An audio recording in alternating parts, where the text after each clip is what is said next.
Taste of Dragons Gaming Podcast. We eat sandwiches and play games. Taste of Dragons Gaming Podcast. A podcast for everyone's day. Hello, everyone, and welcome to yet another episode of Taste of Dragons, the Toddcast, the video game podcast that all you summoners listen to. And this week, Troy will be telling us about his Tales of Plague.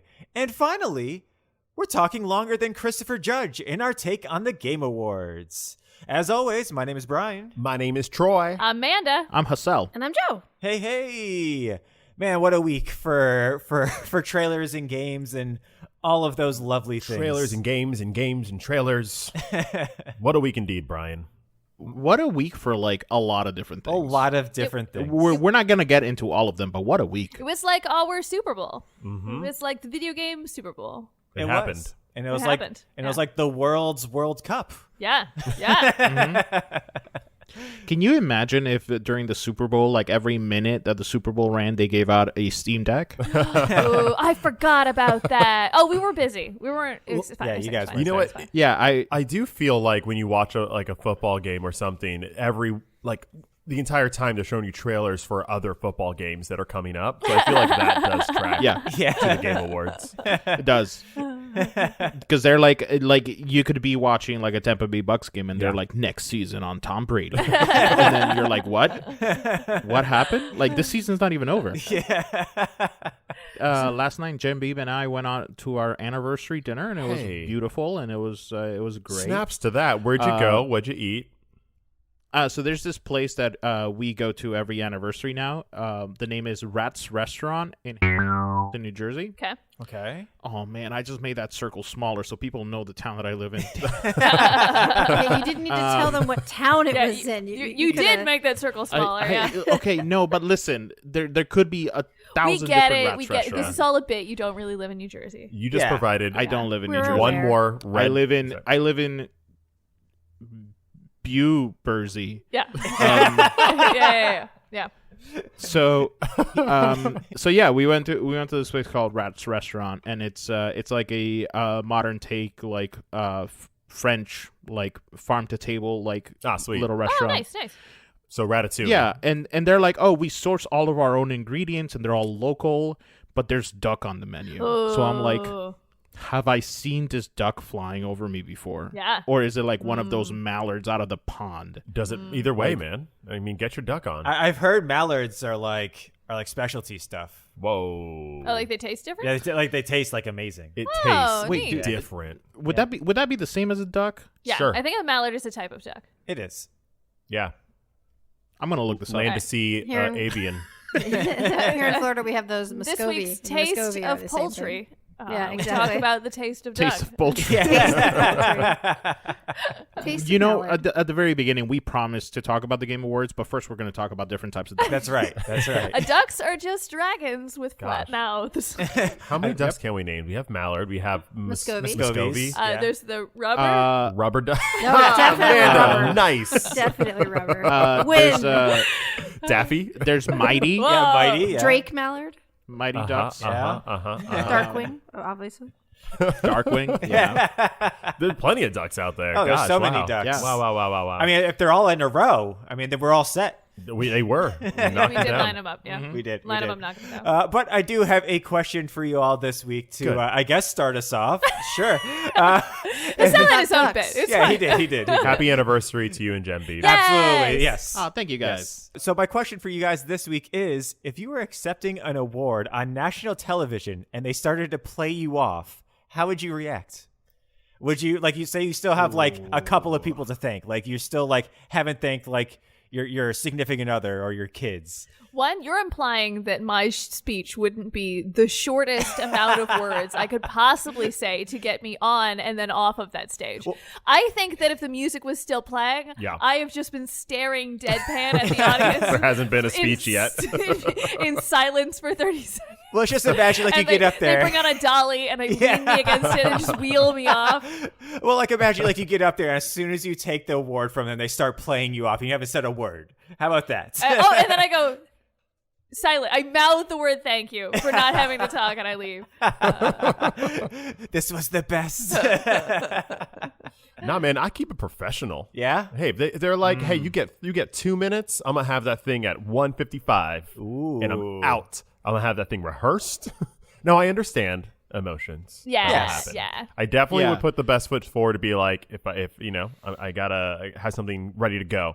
But if for some reason something does take me over, my only request, instead of like, because once the music plays, I'll be like, oh yeah, sure, just apologies as I'm running off the wrong side of the stage. But I would request that I get to choose what song I get played out to. Oh, What song is that? Yeah, what is it? 100% Hollaback Girl. Just as soon as I start getting a little long-winded, just in the front of my back, something like that. Just like done. It's time for me to go. Just a question for everyone but Troy. Who thinks that Troy would cry during his acceptance speech? Oh my god! That's 100%. Where you're like, no, I got it to 2 minutes and it's going to be great. And I was like, how many of those minutes have you dedicated to you getting weepy? And then being like, I just... Because I'll be honest, like I've noticed that as I get older, I've been getting more and more emotional. Yeah. So like Right. I would have that same problem. I think if I ever won an award for anything, Yeah. I think the first like minute would just be straight sobbing. I would get a few words in, and then I would like reflect on like the journey, and then that'd be done. I'd be like, "Thank you all for what we put together." It'd be yeah. Are we getting more emotional or are we getting less repressed? Less repressed, sure. Why not both? Yeah, there you go. I also think there's I don't know. I have my therapist on speed dial. Hang on a second. I will say, and we'll talk about this a little bit more later, but when the one lady was coming up, the French lady for, I forget which game it was, the Games for Impact one. For As for Dust Falls. She was As like, I have Dusk my notes, Falls. but I lost all of them. But yeah, but as she was coming up, I could see her starting to get emotional, and then I started to get emotional. I was like, oh, really? Yeah. Really? Oh! Yeah. Sometimes a video game trailer will play and it'll just be a game that's really important to me, and I'll just like the corner of my eye will get all watery, and I was like, I can't believe we're getting a new game. I'm so happy. I'm so proud of these people I don't know. Yeah, exactly. I'm so happy for them. Well, I hope to one day make you all cry with my acceptance speech. Oh, you will. I hope you get an will, acceptance speech, babe. Yes. Yeah, I'm going to play God of War when I'm going to play Kratos. Yeah. 10, 15 years from now when I Love can it. really like earn it. You should start smoking now. Yeah, I was about to say, when that Good voice gravel gets going, like, yeah. I'm growing the beard, so one way or the other, I'm getting there. I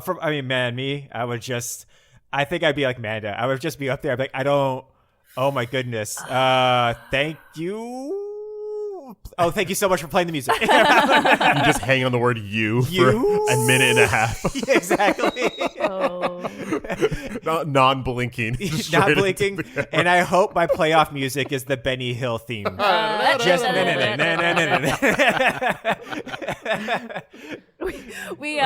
we did not watch the Game Awards live, so a lot of our music was cut out. So it was really funny to see people react to things we couldn't hear. Yeah. That's really funny. Yeah, we didn't hear all of the songs. So for us, we would have seen you go, "Thank you," and then just silence, and then you'd be like, "Yep, nod." Yeah. You know what? That's just as awkward as Brian. That's fine. Although Benny Hill's probably free now. Yeah, no, you're right. You're right. Yeah. This man. All the girls have a beat like this. I come into your. Yeah. I holla back girl into your speech to help you out. They bring back the hook, and pull you off. So if I could do what Troy did and request my my exit song, I would probably want it to be like the sad Incredible Hulk song.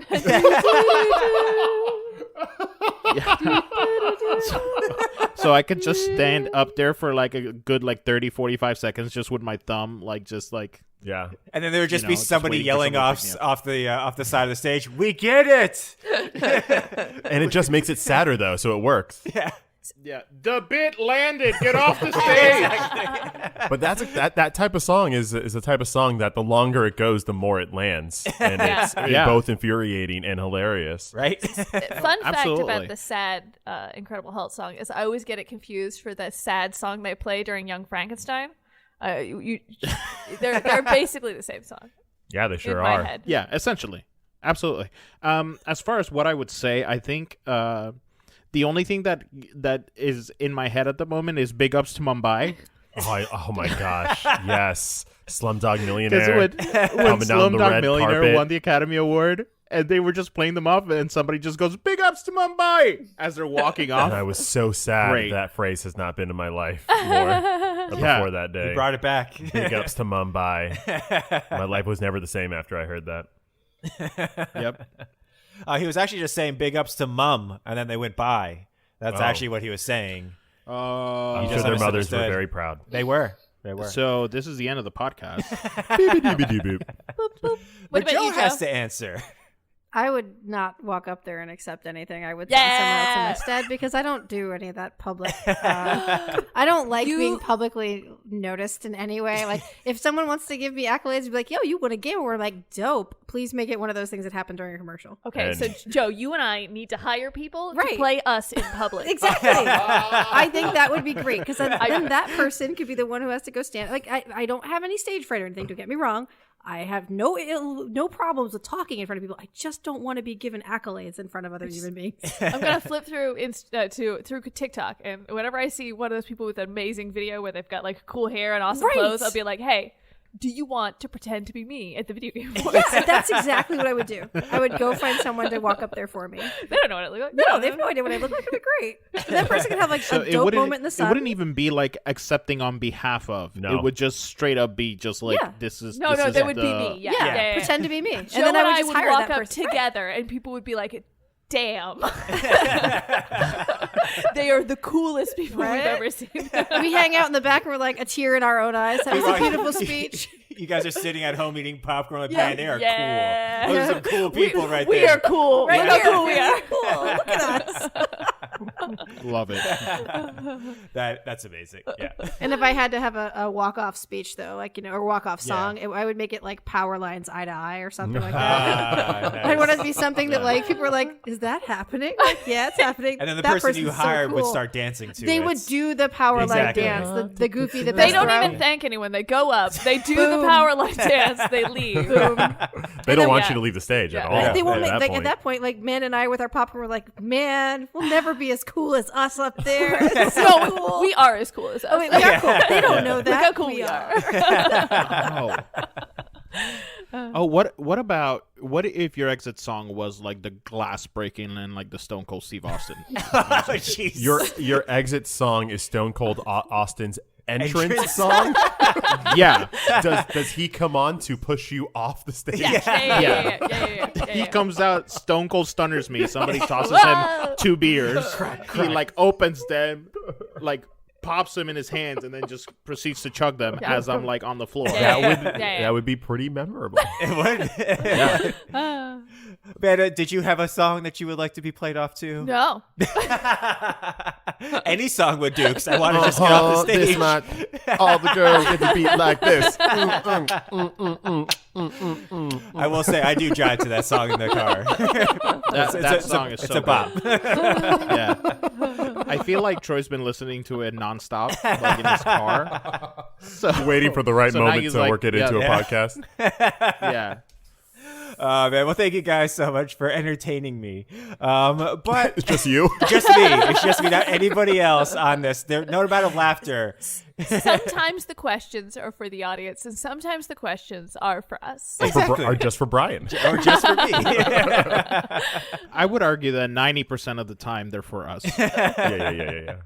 But let's get into this week's episode, everyone. So, Troy, I do have another question for you. What are you playing, my man?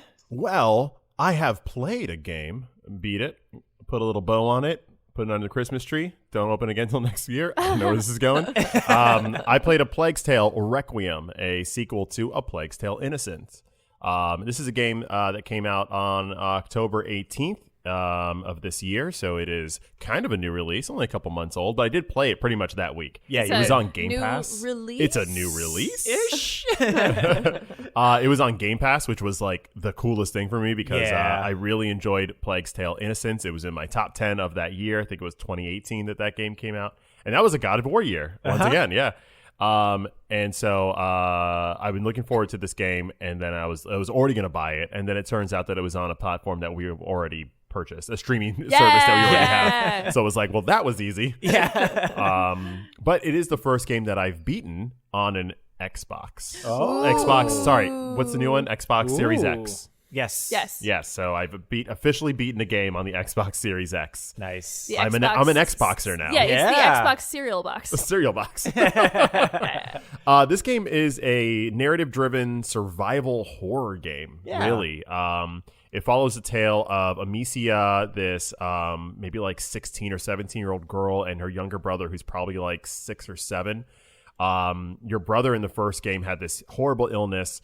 And it was kind of a disease, but the hook about it is this disease pretty much attracted these like demonic hordes of rats to him, and a plague, and therefore starting plagues wherever he was at. And the first game is about figuring that out. They don't know where these rats are coming from. They're everywhere, and they have like this crazy rat tech. It takes place in France in the French. Ooh. There was some war happening. Is it medieval times? So that Yeah. I think that would be like the 15th century. Yeah, maybe 15th century. Yeah. Yeah, Well, that 1400s. tracks. Yeah. During the French Inquisition. Oh. How does that land for you, Hassel? You're our French, the closest thing to a French expert. Week out, buddy. Totally. No one French Inquisition suspects the French Inquisition. No one does. Hold on. No. Look it up. It happened in I'll keep vamping. And there's rats. the 12th century. There we go. Boom. There we go. Exactly what we said. I knew it. Joe, edit that in. Edit that in. If you don't like rats in video games, boy oh boy, is this not the game for you, because the rat tech is on point. Gnarly. It is disgusting. It's like, that scene in The Mummy where All the scarabs. all the scarabs start pouring out of the wall. It's that, but modern, so it looks even more like rats, and they're all like individual, and they're crawling everywhere, and they make this sound. I love that you got to, that scene in The Mummy, and Joe was like, I know every scene in The Mummy. You are She's correct. like, try me. Which scarab sequence are we talking Yeah, about? the first one. I got you. Got you. See, I thought initially you were gonna go to the sand wave where like his face forms in the sand. Oh, because like that'd be kind of cool if like the rats like form his face. no, So- it is definitely less clearly- that and more scarab. Yes. Yeah, clearly he was talking about the scarabs. No, I know. I know. I just the thought it would be numbers. cool. I just said it would be cool. It's the numbers. And Yeah. it just being like, oh, that's floor. No, it's not. It's all rats. Wow. Towards the end of the game, and I'll do some light spoilers, but they feed directly into the second game, which I won't be spoiling. But the kid starts understanding how to control them. So very much like The Mummy, they can like make them into shapes and command them around. And it was a great story in a sense. It's all about this girl who at that time she's like 15, just surviving. And one of my favorite things about that first game was how fragile you felt. You felt like you were kids in this horrible apocalyptic landscape where there are rats everywhere devouring people and just houses and everything, livestock, and you're just trying to survive, and there are people trying to get your brother, and they make a big moment when you have to like use your slingshot to kill a man. Oh. And it's not just like a video game where it's like, okay, you got one mark, or you got your kill. What's it's your not KDA? Uncharted where Yeah. Nathan kills hundreds of people and it never occurs to him. Right. Because it's Like- a video game and they're, She takes that one person and is like, I'm different now. Yeah. And she never wants to do it again. Like, it messes with her, and it gives you a good motivation to really try and stealth your way through that first game. In the second game, they've had peace, like 6 months of peace, and they've been living in the countryside. Her brother's better after the events, like, we're good, no rats. And then some crap goes down, and he gets emotional. Her life is in danger, and the rats pop up again. And when the rats are around, he gets sick. And it's like hand in hand. And then it's all about getting him away. This village is now run by rats. And what was cool about this game versus the first game is very, it was large but pretty small in scope. You were kind of navigating your way through these different French countrysides. And it was very gray. It was very brown. It was very green. This is made by an independent developer. And you could tell that they were really stretching the limits for like an indie developer of what they were doing. This was made by Asobo Studios. Yeah, I got it. Yeah. In the second game, though, now that the first game was a hit, man, they're going places. Like their environments are lush. You're seeing colors and textures. Yeah. It's a beautiful game. Skyboxes, and they show you right out the front gate. You were just on a mountainside, and you like any moment. I was prepared for Julie Andrews to come down and just start singing about rats. The hills are alive. Oh my gosh, it's not a hill. It's all rats. Ew. Flesh-eating rat zombies. The way you described how the rats could be used by the character made me think of making like a giant rat megazord. Oh my gosh, mecha rats. Yeah, all the rats combined. Oh, dude. So Rat there's like one that's King. specifically like a chest piece and like another one that's like a leg. So it's a narrative-driven game, and I'd say like the three things that really struck me about this was, one, the continuation of talking about violence and what it does in this new game where she's older and she's lived as a teenager who's had such trauma. It starts getting to her, the violence, and she starts feeding into it. And she's just like, I thought we were done. We're not. And she's angry. She's angry that her brother is still sick. She's angry that people are trying to like kill them.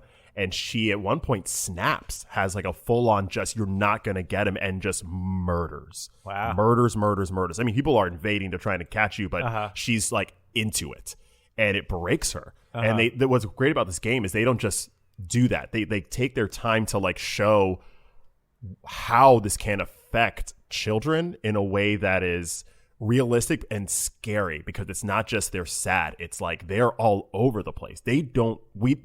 None of us know how to process stuff like that. But kids on top of that, how do they process such horrible things? And it was her processing that she had to kill people, and her processing that she did kill people. But then you also got like her brother processing that she killed people for him. Yeah. Which was, it was all very, they took the time with it. They did an excellent job. It's so meaningful. And in this game where your brother is now also in charge, can manipulate the rats, and he knows it, you're seeing him deal with that power in a very like kid God way, where it's like, I can kill him if I want. Like, he doesn't even understand why it's wrong. Yeah. Where it's just like a whole other theme and topic, like just hitting you with these, and they're so like elegantly done. The game overall is just so compelling. At every step of the moment, I was constantly just like, I just want to see what happens next. And it's not even like, it wasn't even like I want to see what bad thing happens to the next, because it's all bad. It was more of just, I just want to continue their story. There's a drive to this entire game that, like, every time I put it down, I was like for their sake, I just want to keep going. I want them to be done with this. Yeah. Because it's so harsh what they're going through. But they have such nice moments, though. It's not like some games where it's like dark and then a bad thing happens and then a bad thing happens and then a bad thing happens. You're just desensitized to it after a certain point. They have moments of like joy and levity and connection with people, and they kind of do a really nice balance between the really dark times and the really. They find a time in the third act to actually open the world up, and they give you like what this version, like their studio's really good attempt at making an open world, which is a very linear game. Usually you're just going through a like very intensely detailed locations with puzzles and whatnot. It's like puzzle to puzzle to puzzle. At one point, they just had like an actual open world. You could go wherever you want in this level, and it was like they had really side quests? Yeah, it was sunny. There were French farm windmills and little quests and like hidden things underground. A lot of hidden history, telling you a lot about the Justinian era and all that. So yeah, there's moments of education, there's moments of levity, there's moments of fun, but they're not done in ways that are like face value. There is still a bitter sweetness to the whole thing, because they know what's at stake, they know what's going on, but they know that they're doing this. They're trying to survive for each other and figure out how to get to the next step. And they have some really good NPCs they introduce, especially this pirate lady who you saw. Her name is Beatrice. And she's just like an all-around good character. Nice. Just like saying things that you're thinking. Sometimes you watch things and you're like, you voice a reason, or just like you want someone to say something nice. Yeah, she's both like an aunt and a sister, and like it's cool. And a friend. She's a really cool character that hasn't gotten like any mention anywhere. So Beatrice, check her out. But I would say the where this game got me was in the performance. Speaking of Beatrice, I should find the actress's name on that. But the actress who played the main character, Amicia, her name's Charlotte McBurney. She floors me in this floored me in this game. The emotional growth from the previous game of her being a 15-year-old girl who's well off. Their parents are super rich. They're like lords. Oh, gotcha. And then like going through this moment, and now in this game she's like this just really like determined and protective figure that is just so strong and interesting and flawed. You know, when she breaks and she like murders, like she realizes she can't do that. Like she's seen her brother see her do this and she's trying to be better. Like it's incredible. At one point towards the end of the game, and as games go, things get worse and worse, and you know, as climax happens, and she's the main character. Now, in main characters, God of War, Uncharted, you're the main person. Bad things are happening all the time. Bad things happen in video games. Conflict. That's just what you do. Yeah. Oh wait, Amanda's getting me the name of the Beatrice actor. Name her of the what? is Beatrice, the actor who plays Beatrice. No. No? The captain's name is Sophie. Oh, I apologize. The captain's name is Sophia. I apologize. And her name is Anna Dimitra. Very cool. Very good actress. So like in video games, like you play as this main character and bad things are happening all the time, but it's a video game, so you just kind of move through them and whatnot. And this game does do that as well. There's puzzles, you got to open a door, you got to move this block, and you know there's people there, you got to sneak around. It's all video game focused. But as things get worse and worse with your brother who has this illness that's not going away, that is dying, you know, things get more and more real. And at one point there was this moment. It's one of my favorite moments in gaming this year. The main character, we get to a door, it's locked, got to open it, go puzzle stuff. And so she leaves her brother, who's kind of like catatonic at this point, and leaves her with a friend. And they're like, well, I'll stay here, watch your brother. You go figure out this puzzle door. She's like, all right, got it. You know, done it throughout this game. Sure. But now we're towards the latter half. And she goes and she's like pulling some levers. I'm pulling some levers. And then you have to round a corner to get into this room to like find something. And then as soon as she rounds the corner, she rounds it. And your character takes 2 steps and just falls to their knees. The game waited. This is the first moment that she has not been within eyesight of her brother and her friend, and she could finally like have the emotion. She has been the strong one for them. She has been the one that's like, we just got to get to the next thing. We can do this. We can do this. We can do this. The moment that she doesn't have to be seen as that person, she has a moment to herself, and they just have her cry it out. Wow. Just like collapse and just all this stuff that has happened in this game. And from the first game, they thought they were good for 6 months, and now it's just all this stuff is happening, and they just let it happen. You can't move. There's no buttons to press. It's not a cutscene either. It's not like they're giving you these cinematic angles. She just collapses. She can't go on, but she can't let them see that she can't go on. Yeah. And I was like, damn it. Gosh. Wow. That's great storytelling. Yeah. Right? Yeah. And I feel like, Troy, in the same way that I think you're driven to video games, I'm driven towards video games that don't necessarily like take like the situation or like the action into account, but instead like they show you the more human impact aspect of it, right? Yeah. So it shows you what this situation is causing other humans to kind of like feel. Yeah. And that's the story-driven kind of games that I feel like we're both kind of very attracted to. And it's just it's incredible when they can mix it together with the gameplay, because we've played like a Life is Strange or like a give me another one. Life is Strange type. You know what I mean? The Witcher. No, what? Like a more emotional game? Yeah, It Takes Two. A choose your own adventure, story driven narrative game. That's your bag, man. I know it is. That's your entire game library, my man. Right? Like a Telltale game, like a Life is Strange, Walking Dead. where it's very story driven and you're moving through the emotions. Wolf Among Us. In this Wolf Among Us, in this game, what got me is I was just playing the video game. I moved the character into that room, and then it happened. So it was this great moment of I'm in control, I'm not in control, and that works on that extra level design-wise and narrative-wise of, no, you're not in control. Yeah. We don't know what you're doing. And she just like, I don't know what I'm doing, but I have to keep going, like, and get it together, like, do what I got to do, breathe, and then go on to the next part of this game. I was like, that's just freaking special. And we were talking before about the game lightly parallels, or maybe not lightly, it parallels like the idea of having a kid or a sibling who is like seriously ill, and the idea of like, hey, we just have to keep trying the next thing. even as it gets more perilous and even as it becomes more emotionally taxing, of them just continuing to try and like, hey, you were better, and how angry they are that he's not better anymore. Yeah. That's rough. That's rough. And the story, but it's so beautiful. They do such a good job with it. It's and the story of the sibling is often one that also needs to be told. Is even in real life, like kids who have serious illnesses, like they're going through their thing, their siblings are also going through a thing that's very unique. You hear a lot about the kids, you hear a lot about the parents, but the siblings go through just as much sometimes, because it's just rough. That's so the game, though. So you said this had one of your favorite moments of the entire year for you, which was that moment that you just talked about. How did you like this game overall? Yeah, overall, like I said, it was a compelling game. I found myself driven just to keep playing it, and I think that's a testament. Even God of War, which I'm playing now, like I can pick up, I can put down, and I feel at ease. I'm like good.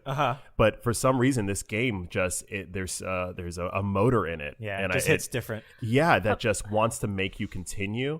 And it's not even just in the way of I want to see where the story goes. It's just there's a momentum to the whole thing that is really, really, really beautiful. And they nail it on the design. I'm a little afraid to ask. Yeah. But if this game was a sandwich. I didn't want to ask it, Amanda. I didn't want to ask it. Sandwich. It's our brand. I know. I didn't want to ask it, though. I'm glad you did. That's like asking if My Chemical Romance could be a sandwich. I don't know. I mean. Oh, that's easy. Yeah. It is? It would be called the Black Parade. Yeah. You could make it a Monte Cristo, essentially. I mean, it's French. Right. So you could have like a ham and cheese, like batter it, fry it. But then I think you should pair something that's not fun with it. I'll put some aged cheese on there. I think the bread has to be pumpernickel because it's like a dark bread. Yeah. You get a dark bread in there, and I think the cheese has to be really aged, so you bite it and it's got like some tartness, and you're like I don't know if I should be eating this or not. It's good. Yeah. But like, I'm a little concerned, but that's also making me want to keep eating it. Like I see there's green in this cheese, but like I know that's probably fine, but like is it? Is that the good mold? Is that? And you taste it, and you're like, whoa! But then you take another bite. I gotta keep eating it. That's kind of like kind of like this game. I mean, sometimes we make sandwiches, and I'm like, that's disgusting. But this one, I was like, I kind of think I could eat this. I could get down with it. I feel like because it's a Monte Cristo, we'd have to share it, because anyone who's ever eaten an entire Monte Cristo before is like, oof. Dead now. I was going to say, is it alive? They're not alive anymore. You got to recover from a whole Monte Cristo. Family style Monte Cristo. A Buca de Beppo and Monte Cristo. So yeah, those are my final thoughts. I think if you get a chance to, this game always has a hard sell because it's not a big game, it's not a small game, and it usually comes out around Titans, that come out during the year. So a lot of times it may get kind of lost. But it's on Game Pass. They should delay a year so they get off at the God of War. I feel okay. So like, I think the same things like with Horizon Zero Dawn, because like it's released the same year as both God of War and as Elden Ring and Breath of the Wild. Like all of these games, like it releases. Whereas at least I think with this game, it is an indie game, so it does have a slightly different angle to it. Yeah. Whereas like Horizon Zero Dawn or Forbidden West, it's just like you're just another AAA game, man. You're an excellent game. An amazing game. Not the best. Which is not. A downfall. Maybe that's one of the things, because it's an indie game. It's a smaller game. So it like knowing that it wasn't going to be in Horizon where I'm going to have this huge map and have like just hundreds of hours of just wandering around. I was like, no, I know there's a tight story that's being told, and that made me want to be like, okay, I know I could play this, through a couple days, and that made me want to play it more. Yeah, I do that as well, where like some of the games I'm like, I don't know about it, and then I look up like on howlongtobeat.com, and like I look up, it's like, oh, this is only a 15-hour game. All right, I'm down with that. Yeah, sure. Yeah. This is going to be like the 80th time we've been having this conversation, and I've stopped myself from talking about the Game Awards. So I feel like we should get into it. So let's do that. So let's let's talk about the Game Awards. So we're recording this on a Friday, which means the Game Awards happened yesterday. Thursday. Yeah. And so... And we all did our homework. A mere 24 hours ago. Yeah, I did my extra homework. I put money down based on our predictions from last week, and I gotta say, I got 8 pixie sticks. Did I say money? I meant pixie sticks. I meant Halloween candy that I still have that I'm betting with. Surprisingly did well, actually, with our predictions. Yeah, we did. Yeah, I mean, if we had put money down on one particular game, it was pretty much a sure bet. Yeah. That was a 1-to-1. We weren't getting any more pixie sticks back at all. But so Joe and I watched it live last night. I believe Amanda and Troy, you guys watched it today. Yeah, we caught up like an hour ago. Which I don't recommend. It's much better live. It is. Because I thought about it. I disagree.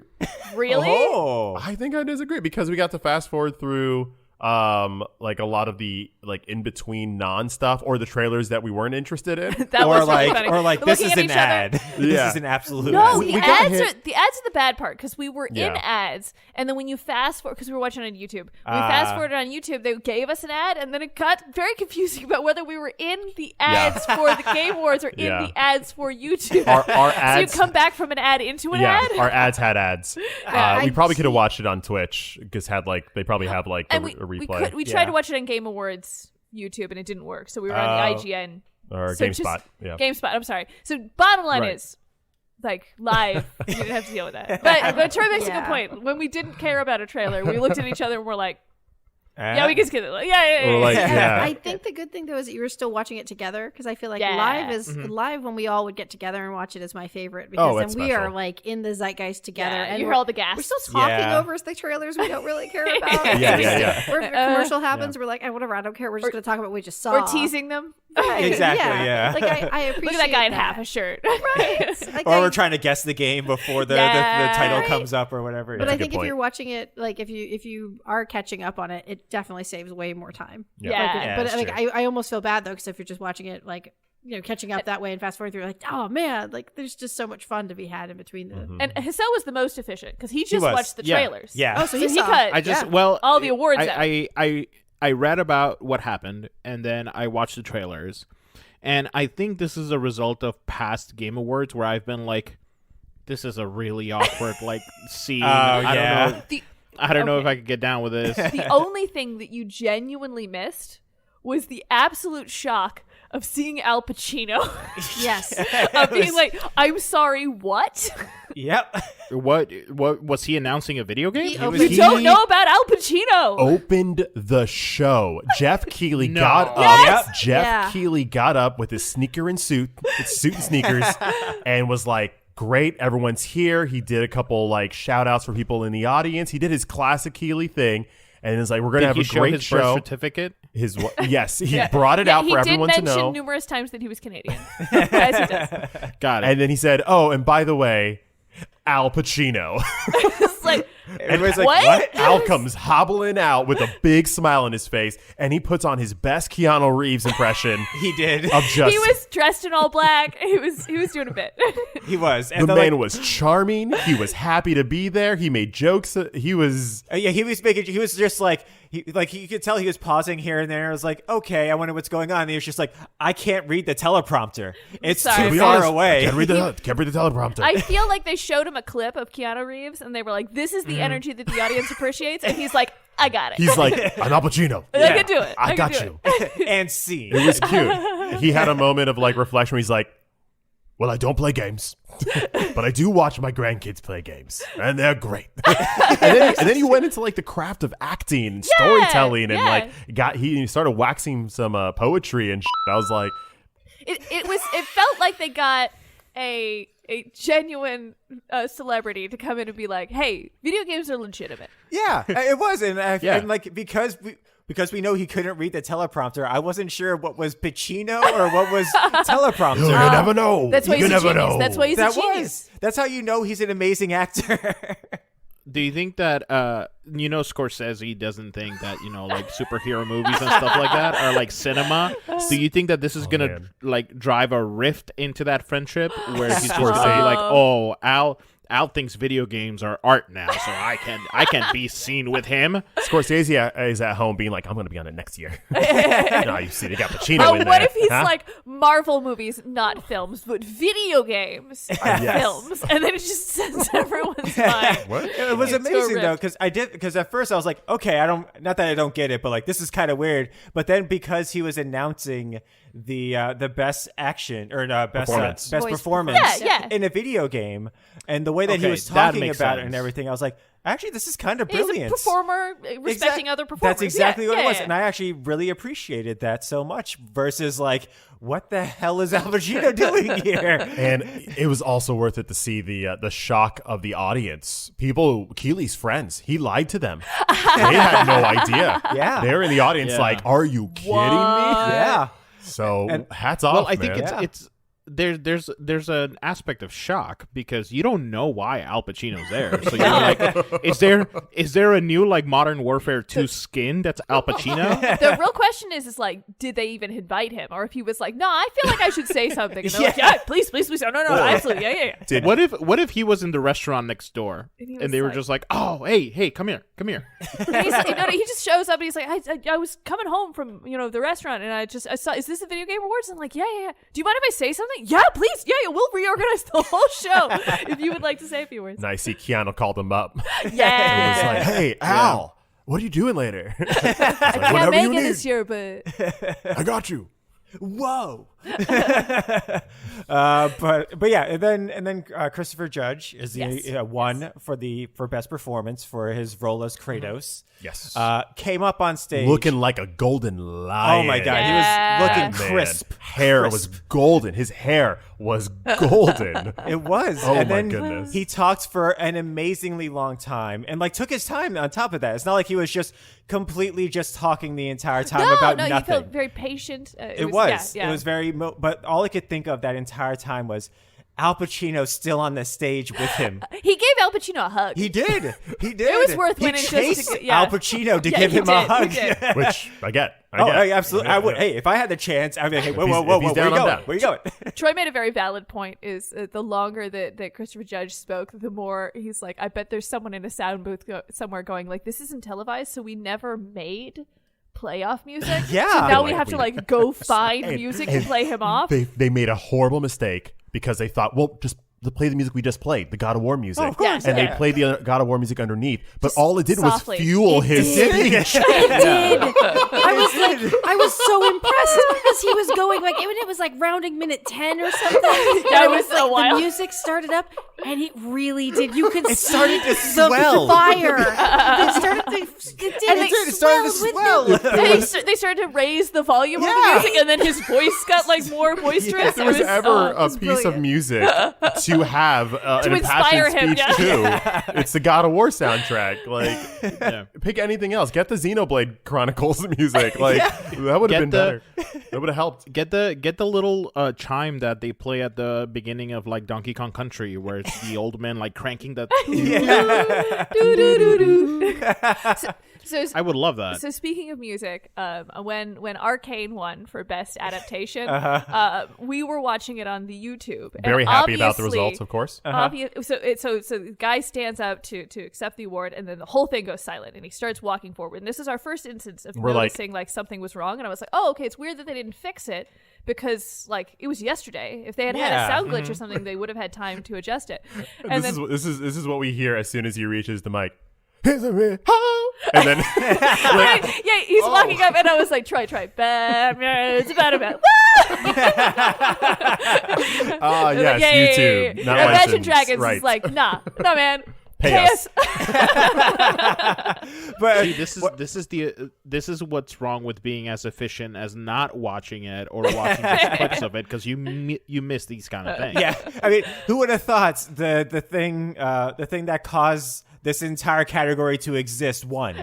Who would have thought? Who would have thought?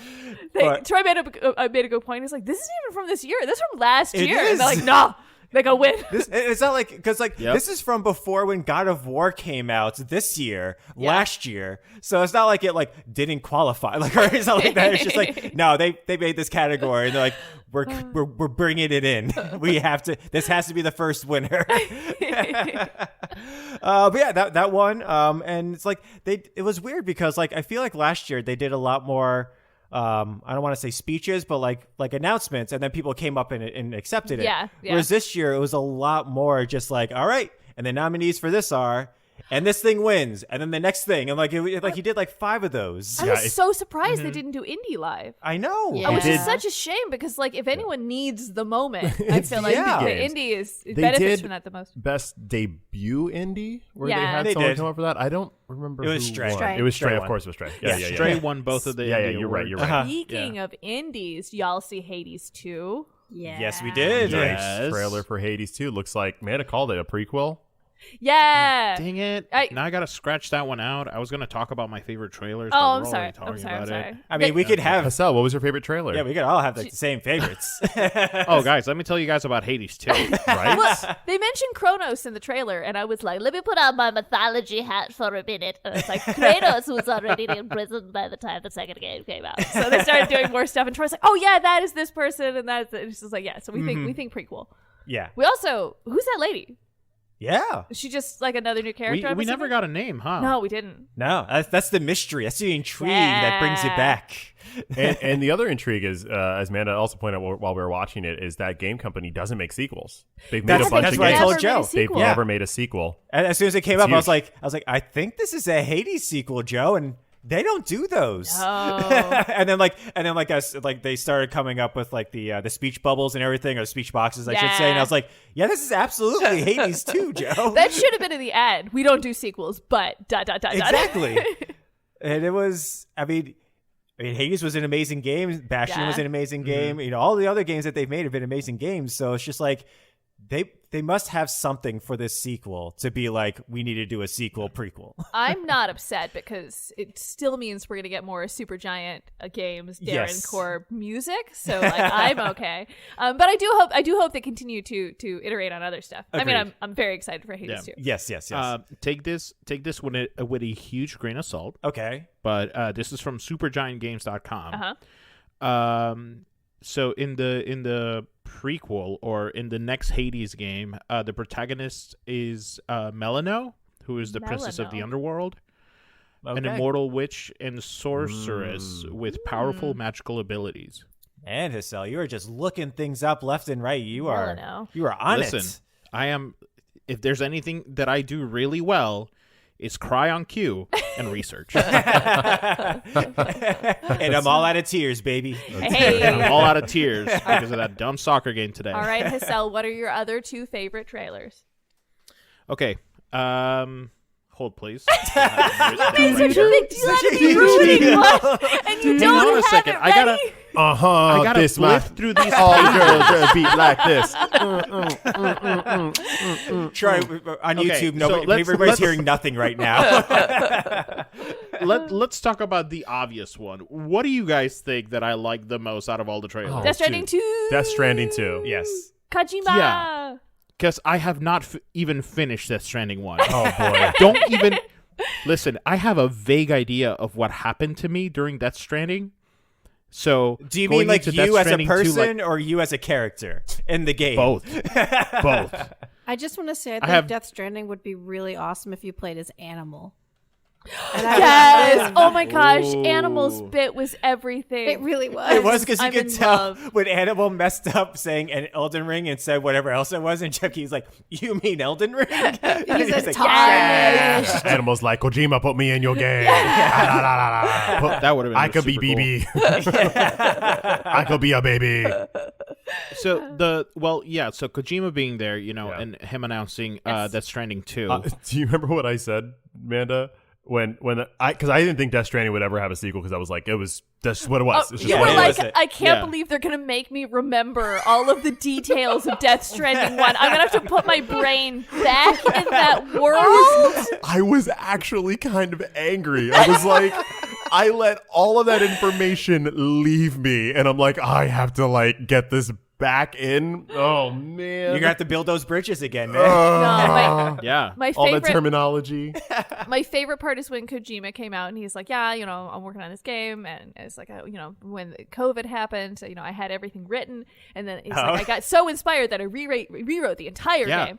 Also, I didn't want to predict the future again, and I was like, yeah. He is self-aware. He is self-aware. Yeah.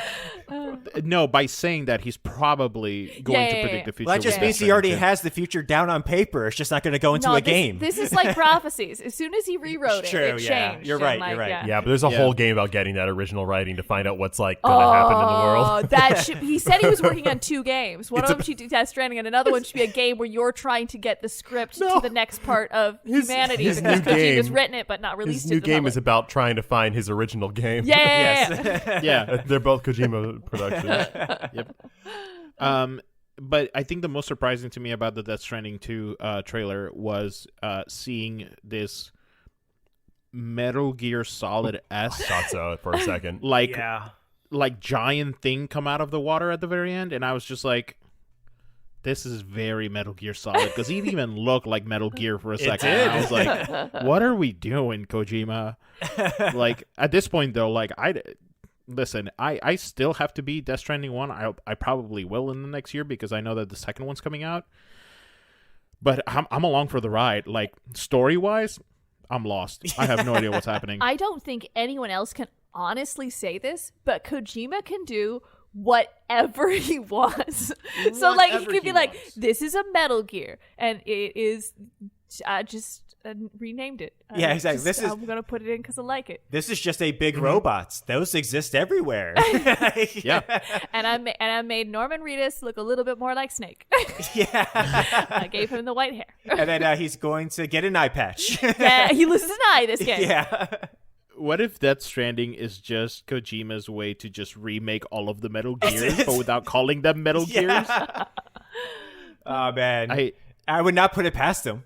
Not at all. No, I wouldn't either. Third trailer that I was really happy about was finally seeing some gameplay out of Jedi Survivor.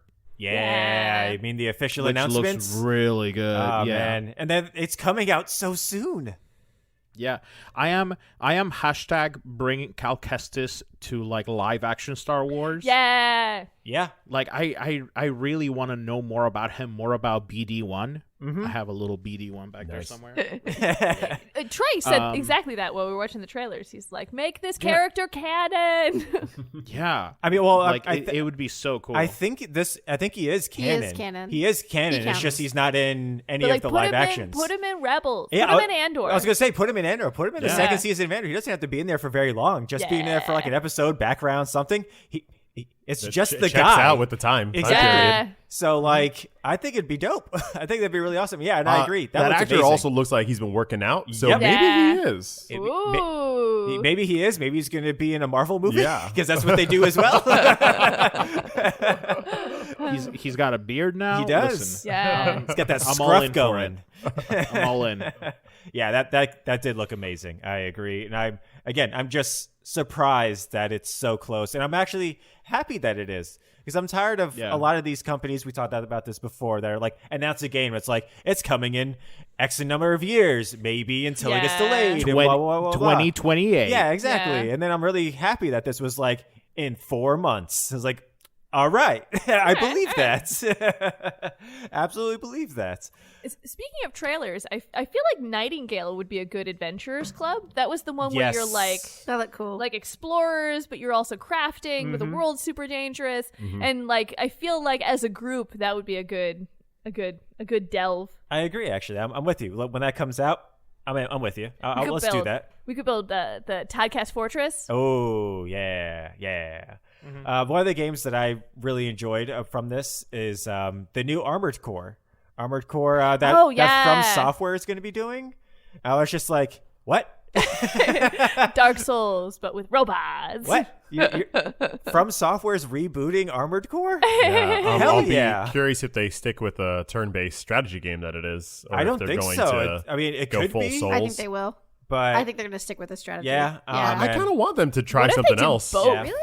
I mean, like I want them to try something else other than the From Software the Dark Souls Yeah. formula. Oh, yeah. yeah. That's the thing is, I think- think it'll yeah. stay strategy. I think that's good. I think Yeah, it's I going think to that's stay good. that. Yeah. That's what What our if core you is. do a strategy battle, and then at the end of every strategy battle, there's a Dark Souls boss, and then if you lose the boss, you have to do the battle again. Oof. I love It's a this new idea. Souls, Yeah. a Strat Souls. But that looked great. I mean, it did look good. Obviously, you know what else I'm going to talk about? Final Final Fantasy 16. That's real Of good. course. And- Wait, you got a release date. I Oh, did. What was it? I believe about? it is 6/13. Yeah, June 13th. yeah. I want to say. All right, nice summer game. And I mean, I love that they are also theming every single one of their trailers that they release. Like, you know, this is the nobility one or the royalty one. This is this Someone's one. This is the revenge. revenge one. I was just like, I'm loving these little stories that they're telling inside of each one of their trailers instead of it just being like a nameless, faceless trailer that just shows off cool stuff. Like, I mean, it still is, but at least there's a theme to it. It was really cool seeing Yoshi P. Yeah, exactly. And That was cool. It was looked just great. Cool too, Yeah. right? He came out and I was like, I want his outfit right now. I would hire him to play me on stage. Oh, he would make a great Manda. Yeah, And that one, People might notice though. maybe. We've Maybe a seen little him bit. Maybe. before. Maybe just not. a little bit, just a little bit. There's just so many games that just looked amazing. What about you, Joe? Anything stood out to you? There was so much. I can't. I just I have my mind still trying to make sense of everything that I saw. Yeah. To be honest, and we've talked about a bunch of my favorites already. I liked that. Finally, a different game won most anticipated game, the most silly award ever. I'm glad that it wasn't Elden Ring, even though I was imagining they were just going to put Elden Ring in there for fun. That would have been fun. Yeah, that it would would've have. been Yeah, funny. that would have. I liked the crowd uproar Is- for Zelda. That was fun. Is there Yeah. anything you wanted to see that you didn't see? I know something that you did see that you weren't expecting, and that is Halsey. Halsey? Halsey. Yeah. Oh my gosh. Performing a song That was for Diablo? for Diablo Was 4. Diablo, right? Yeah, it was for Diablo Yeah. 4, which also got a release date of June 6th. I was really excited Yeah. as the cloaked figure started like walking up. I'm like, oh, that's really weird. What is going on here? And then Brian's like, it's not who you think. We were watching. I was it in two ahead different by a rooms, little so I was bit. thinking at this point, and so he was up ahead by maybe 30 seconds. He goes, it's not who you think. And as soon as the cloak came out, I was like, is it Halsey? I love Halsey. This is awesome. We did miss that entire concert. Yeah, we did. because We'll watch YouTube it was later. like meh. It was check fun. out I will say the like always the symphonic versions of the songs of the games of the Yeah. year. They're symphonic. The orchestra. We did hear that. Oh, okay, my you did God. hear We got that. All Yeah, of okay, those themes blended so well together. Yeah. Like I would believe they were all movements of the same symphony. Like Yeah. that's Yeah. the level of like how good that was. Yeah. So I just realized Diablo 4's release date because first I was like 6/6/23. All right, I guess you're trying to go for the thing. 6/6, 2 3s. Oh, that's cute. I get it. Someone thought of that. They did. They did. They shoehorned it in. They found a way. We can't change the year, and we're not going to wait that long. I feel like they were trying to get it out this year because it's 2022, which adds up to 6. But Just 1/6 though. Yeah. well, I mean, it's three still of the 6 Oh, 6. You know, 6, still 6, 6. okay, I see, and I then, see, you know, I see. And then the 222, Okay. which is Yeah, 6. yeah. Oh, But then they're like, you know, it 2022. still works next year. 2 3s. We're good. We're still good. We got to rush it though. We got to rush it. How about you guys? Anything stand Oh, out? come on. My boy Idris Alba coming Yeah. to Cyberpunk. I was leaving so that one for you, excited. Troy. I was leaving that one for you. Oh my goodness. The other person cooler than Keanu Reeves. Keanu Reeves called him up as well. He's like, Yeah. hey man, We were I got this game. when they announced that Cyberpunk was getting DLC, I was really pleased that they were getting Keanu Reeves back because Yeah. I was like, usually like DLC Yeah. is just like not you don't put as much investment in DLC. as you What do was in on the game. cutting room floor, they slapped back together. But they or said that something. Keanu's really interested in the project, and he's like, well, you know, if you do stuff, let me know because I feel like the character should be involved. Even when he did the original Cyberpunk, he like read through the script and he's like, I feel like my character should be in more scenes, and they were like, Yeah. oh, if you want to do more, yeah, absolutely. And it worked because now Idris Alba is in a DLC. That's what I was thinking. I was like, when they showed Keanu Reeves, I was like, man, it's so lucky they got him back. And then all of a sudden there was Idris Elba, and I was like, what is going on? The amount of investment they were putting, and it seems like Like, I just rebooted Cyberpunk, so some of the stuff that they were showing, I was like, I've never been there. So they must have like new areas, or maybe there's like another town. I'm excited. Cyberpunk really cool. was one of my surprise hits of this year, and I'm like, I'm ready to go back to Night City. Because Night City's supposed to be like California, so maybe this is like somewhere in like Las Vegas, or or maybe this is just a new part of town we haven't been to. But yeah. Oh yeah, but that was dope. I agree. I did not expect to see him, and then also him being interviewed or talking about it as well. And then I was like, is he gonna come out on stage? And he didn't. No. There was some weird cringe stuff with Crash coming through the that didn't play rappelling down the way and having weird Zoom humor. Like, who's doing Zoom-based humor anymore? Oh my gosh, you're muted. What? Okay. Him coming out was great. Him coming down that line was like amazing, and I was like, please grab a microphone and just start yelling at Nintendo for nothing. Good spectacle. Start calling Donkey Kong out. Start doing something. And then it went to that Zoom humor, and I was like, what the hell is happening here? You just made Crash not cool. Yeah, I would have respected it a little bit more if they actually would have still had the cutouts like they used to, and you could still see the guy's face through it. Like, I still wanted to see that. Then I saw the covering. I was like, that's a cop-out. I don't know about that. I'm with you. It went full cringe after a while. I was like, man, this could have been so cool. It went on for a while. I don't know why, but because Crash is an older franchise, it almost felt like on point for me. I was just like oh yeah, Crash would be a little out of touch. I was just like we love him, but maybe like maybe have one of the younger Crash characters come on. Maybe they're just pandering to us old millennials. Be like, hey, look at this. Crash is like, I get it. Making us look bad. Recently, you had to learn how to use Zoom. Look at this. Oh my gosh, you're right. It was so bad, though. Crash is marketed towards our generation. That's what they think of us. There was a Grand Theft Auto like game that was announced. Crime Boss? That was like in Miami. Yeah, Crime Boss. Yep. Or not Miami. It's fictional Florida. And that had another actor. That had every single actor. Every actor. Yeah. Danny Chuck Glover. Norris was in it. Someone. There's a guy and then two people standing next to him. Yeah, that's Michael Madsen. And Danny Trejo. Well, Danny Trejo's in it, but the other two guys, I can't remember their the other names. two guys, the one fellow that started talking, he flubbed his lines, but he picked it up and like, that guy's charming. This is gonna work out great. And then the next guy started talking. I'm like, is that really his accent, or is this like? Because is this a voice he's putting I'm like, on? if that guy's putting this voice on, this is a little weird. And then I was really glad that is just how that is that man's accent. Thank God. But then Michael Madsen started talking, and he was just talking about like how. At one point, he was not a character. Yeah, in the best way possible. Right. Yeah, it was a lot like Pacino, where it started off and I'm like, I don't know if this was a good idea, guys. This is like weird, and I'm not sure. And then at some point, he's like, "You guys should just watch this movie if you don't get this." It's like, good for you, man. Look yourself. Oh, he was like, "Yeah, I was in a movie with Al Pacino once. It was pretty good. You should watch it. You should watch it. I was like, they're right. They should. Everyone should watch it. But I mean, like, also, Michael Madsen, what are you doing? Michael What's going on here? Madsen. Yeah, and I loved how in that game, it takes place in the 90s, but the way that they mocapped everybody, it's like they looked in the 90s. Yeah. So you have Kim Basinger, who is Kim Basinger in the 90s instead of her age that she is now. Danny Glover in the 90s. Chuck Norris. And lest we forget, Vanilla Ice. You can't get any more 90s.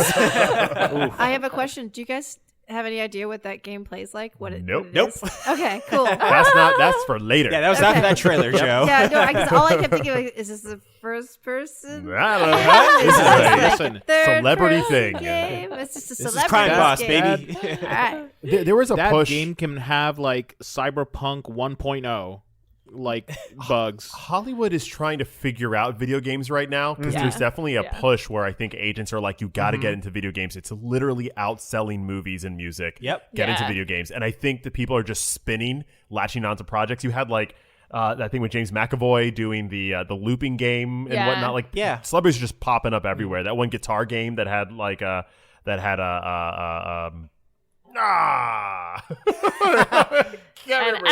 in it. Kate Blanchett was in it. It was like, where is Kate Blanchett in this indie game? It's just like random. Well, it's just like a Christopher Judge. He was just like, if I had known that this was for a game, I probably wouldn't have gone for it. Carl Weathers, I remember his name. Hey, Carl Weathers. There you go. That guitar game. Yeah, like Burt Reynolds was Burt Reynolds.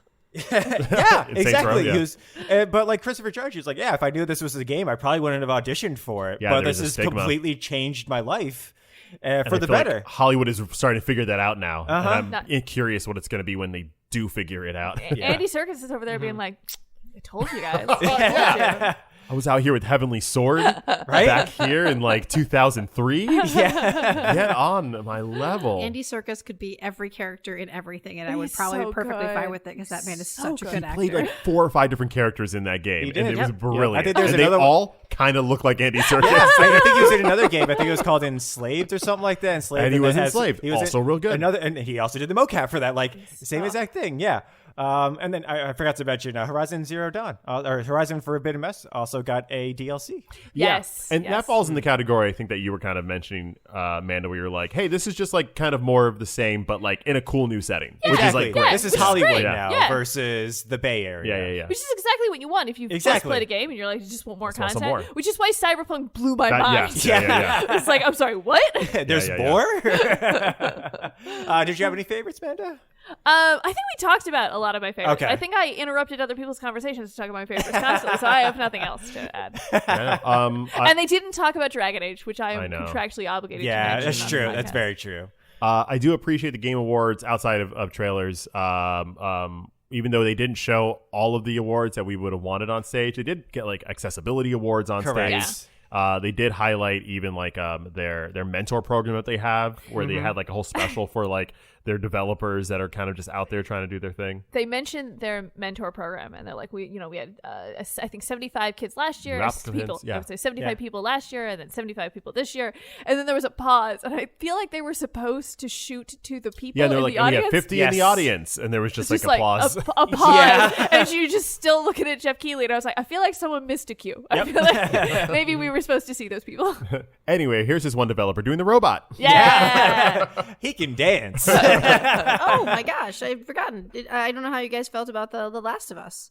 How seeing the trailer. Oh, that was cute. seeing the, like, I actually really Yeah. liked that. I appreciated them kind of like just kind of gushing about liking each other. It was Yeah. like really cute. Yeah, Like, Yeah. they brought out the voice actors from the original video game and then the actors from the HBO TV show that are playing the same characters, and they both came out and they both talked at the same time in a very fun, like, hey, we're putting on a skit at camp. Yeah, very fun, It- like yes. non-rehearsed way at all. Like, this is, you guys want to try It it? is Yeah, cute. sure, why not? Yeah. they were told when they showed up that day that they were like, "Hey, would you guys mind doing this?" And they were probably like, "Yeah, I don't care. Yeah, We'll make it work." And I may be wrong, but I think they did. They also, in the HBO series, they have created roles They did. for the voice actors who originated Oh, those, nice. those Yeah. roles to be in. They're different roles, but they're That's like, awesome. they're Yeah. in the HBO series. That's which I cool. think They is- are. That's You can great. see them in the trailer. That's cool. And then, so back to the actual awards. Was there anything that won or didn't win that surprised you?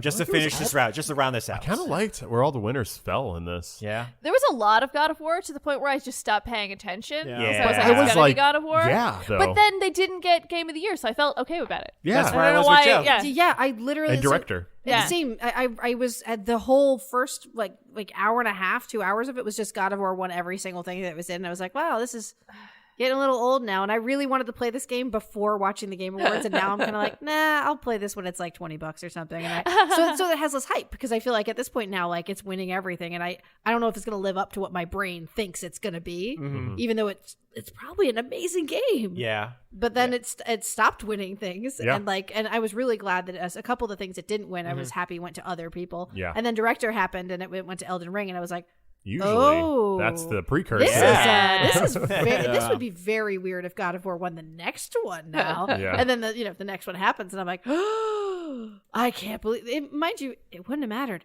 A lot of the games in there were really good games. Yeah. Yeah. That was the Yeah. problem with Yeah. all of this. Yeah. Is that it didn't matter that it was God of War or Elden Ring or Stray, or it didn't matter. Like all Yeah. of them were good. I Almost feel like the they entire all thing. got their due as well. Correct.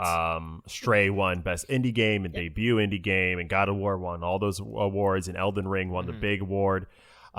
Horizon, however, I was just thinking. Yeah. I was like, the only Oh, one yeah. I still again, feel is bad just about. going to be the dark horse And of it's the Yeah. so year. Yeah. gorgeous. Oh, It's so upsetting. Yeah. Always a that- bridesmaid. Like, did God of War win art design?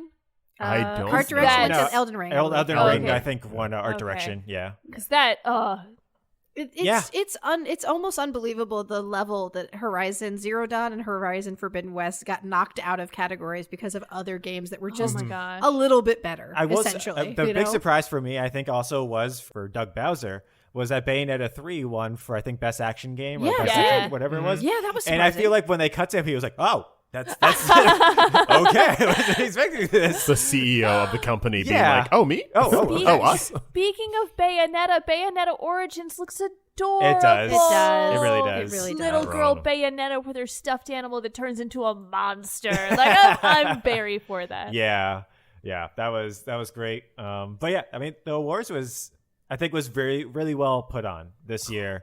And Marvel Snap won Best Mobile Game. I didn't see that. That's been my game. You know who won Best Fighting? Multiverses. Oh, come on. Well done. Yeah. Fun stuff. All the I fun was ones are shocked winning. at one of them. I think it was Best Family Game or whatever. Went to Splatoon 3, I think, and I was like, "But you had Wii Sports in there." And Best Multiplayer went to Splatoon 3. Maybe it was multiplayer. Sorry, it was that's what it multiplayer. was. Family It was Game went to Mario Rabbids, I believe. No, Family Game went to Kirby. It was Kirby. Yeah. What did Yeah. Mario Mario Rabbids Rabbids win won the Sim Best one?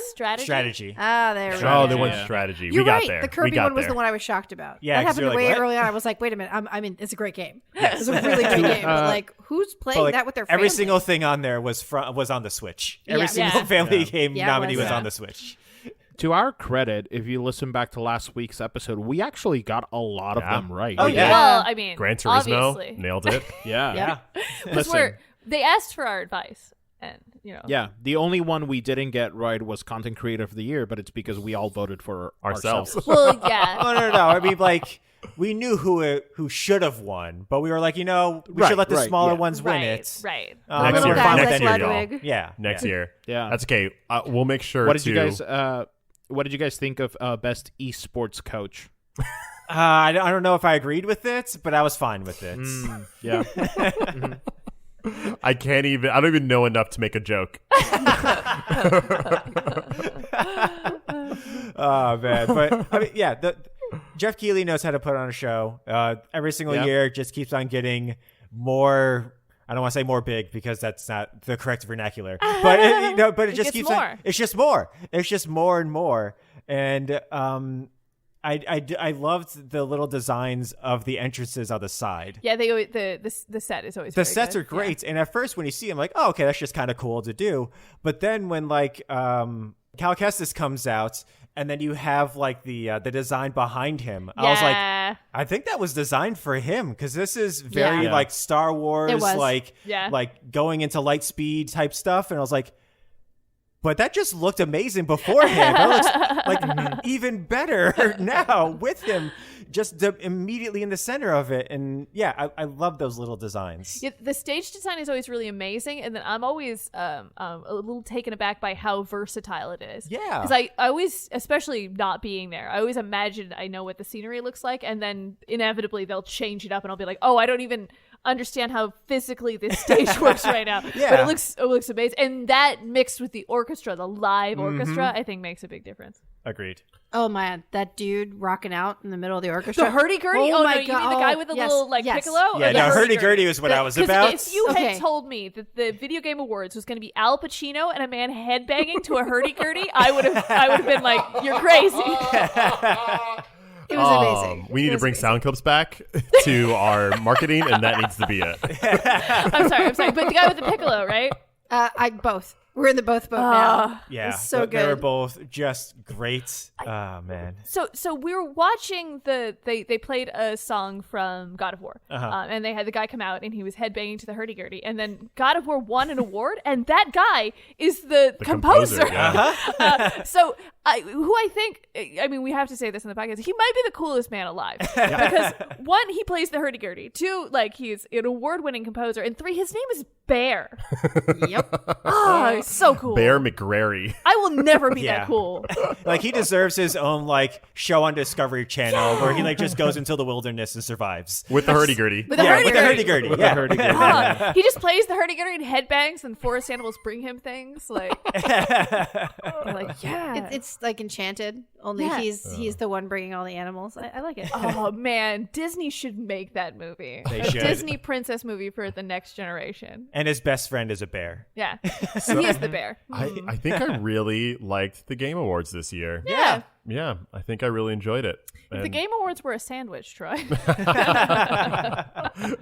a Monte style. But I got to say one thing. It did pale in comparison, I would say, to our own Game Award show, which is coming up at the end of this month. That's right. The second annual Tasties are coming live, recorded live, but not actually live to your ears. Right. I mean, now that you've seen how the amateurs do it. Yeah, I mean...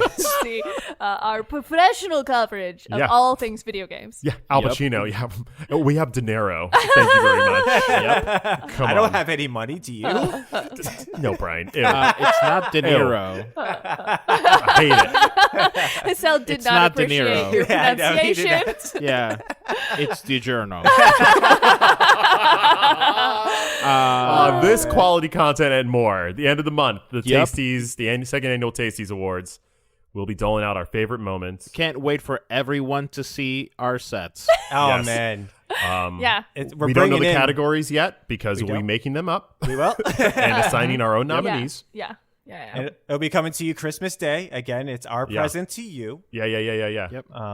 And yeah, 2 more weeks, guys. That's all it is. Great. 2 more weeks. Get your tuxes, Yeah, get your gowns. Make sure to vote now. Go on our Discord, and there isn't official voting, but just tell us what you think about anything. Just throw Literally words. anything. Yes, And, words. it might be there. an award. You never know. I mean, that's what we do every single week. We just throw words at these microphones, and what it picks up is what it is. Yeah, we're throwing words, guys. Do. But For all Tasties information, go to witcher.tech. You better put some information on there, bud. but I think that will do it for us this week, everyone. Thank you so much for joining us. It's always a blast. And as always, my name is Brian. My name is Troy. Amanda. I'm Hassel. And I'm Joe. And we are The Taste of Dragons. Have a great week, everyone. Alexa, order me a hurdy-gurdy. Oh, don't you might actually do God. that. They're kind of Ladies and pricey. gentlemen, They are very Imagine expensive. Dragons. On the hurdy-gurdy. Imagine Dragons with hurdy-gurdy. You want a hurdy-gurdy for Christmas? Yeah, I do. Come on. Who wouldn't? I had to Google what a hurdy-gurdy was. I hope that's what it is. Taste of Dragons Gaming Podcast, a podcast for everyone's taste.